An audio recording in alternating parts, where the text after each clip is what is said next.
காவேரி இறந்துட்டாங்க. இல்லைனாலும் உன் குழந்தைக்காக நீ நல்லபடியா வாழ வேண்டாமா? ஹாய் ஃப்ரெண்ட்ஸ், எல்லாருக்கும் வணக்கம். மகாநதி சீரியல்ல இந்த வாரம் என்ன நடக்க போகுது அப்படிங்கிற ப்ரொமோ தாங்க இந்த வீடியோல பார்க்க போறோம். காவேரி அண்ட் விஜய் 2 பேரும் போன கார் ஆக்சிடென்ட் ஆயிருச்சு. இதுல வந்துட்டு காவேரிக்கு ரொம்ப அடிபட்டிருக்கு, அதனால குழந்தைய வந்து ஆப்ரேட் பண்ணி எடுத்துடணும் அப்படின்னு சொல்றாங்க. ஓகேன்னு சொல்லிட்டு அவங்க வீட்டில் இருக்கவங்களாம் சொல்லிடுறாங்க. அதுக்கப்புறமா குழந்தைய ஆப்ரேட் பண்ணி எடுத்துடுறாங்க. இப்ப கண் முழிச்ச காவேரிக்கு என்ன ஆயிடுச்சு அப்படின்னா, இதுக்கு முன்னாடி நடந்தெல்லாம் ஞாபகமே இல்லை அவங்களுக்கு. அதாவது இப்ப கல்யாணம் ஆனது, குழந்தை பிறந்தது எதுவுமே ஞாபகம் இல்லை.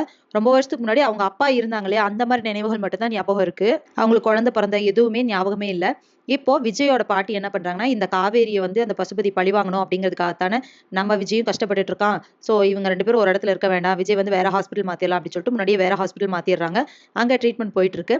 அதுக்கப்புறமா அவங்க கிட்ட வந்து அவங்க விஜயோட சித்தி இருக்காங்களே, அவங்க வந்து சொல்றாங்க, காவேரிக்கு எல்லாமே மறந்து போச்சு அப்படின்னு சொல்றாங்க.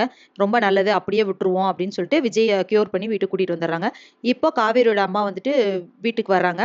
இங்க வந்துட்டு கேக்குறாங்க, இப்படி காவேரிக்கு எல்லாம் மறந்துருச்சு அப்படின்னு சொல்லும்போது, விஜயோட பாட்டி வந்துட்டு வேண்டாம், அவளுக்கு மறந்தது மறந்ததாவே இருக்கட்டும், அப்படியே உங்க ஊருக்கு எங்கேயாவது கூட்டிட்டு போயிருங்க, என் பேரனை நான் நல்லா பாத்துக்குவேன், அவன் உயிரோடையாவது இருக்கணும் அப்படின்னு சொல்லிடுறாங்க. அதுக்கப்புறமா காவேரியோட அம்மா என்ன சொல்றதுன்னு தெரியாம கிளம்புறாங்க. தயவு செஞ்சு அந்த குழந்தைய மட்டும் எங்ககிட்ட கொடுத்துட்டு போயிருங்க அப்படின்னு சொல்லிட்டு விஜயோட பாட்டி சொல்றாங்க. காவேரியோட அம்மா கிளம்பி போயிடுறாங்க. விஜய் வீட்டுக்கு வந்ததுக்கப்புறம் காவேரி எங்க அப்படின்னு சொல்லி கேட்கிறாரு. அப்போ வந்துட்டு விஜயோட பாட்டி அழுகுறாங்க. என்னாச்சுன்னு யாராவது சொல்லுங்க அப்படின்னு சொல்லும்போது, விஜயோட சித்தப்பா வந்துட்டு காவேரி இறந்துட்டாங்க அப்படின்னு சொல்லிடுறாங்க. என்னது, காவேரி இறந்துட்டாளா அப்படின்னு சொல்லிட்டு விஜய் ரொம்ப ஷாக் ஆகுறாரு. அப்புறமா வந்துட்டு அவங்க பாட்டி, விஜயோட பாட்டி வந்துட்டு, இங்க பாரு, இந்த குழந்தைக்காகவாவது நீ உயிரோட இருக்கணும், நீ தான் வந்துட்டு பொன் குழந்தை வேணும்னு ஆசைப்பட்டல, அதே மாதிரி பொன் குழந்தை பிறந்திருக்கு, நீ இதை பாத்துக்கோ அப்படின்னு சொல்லிட்டு கொடுக்குறாங்க. ஸோ காவேரி இறந்துட்டாங்க, இனிமேல் குழந்தைக்காக நம்ம உயிர் வாழணும் அப்படின்னு நினைச்சு விஜய் வாழ போறாரு.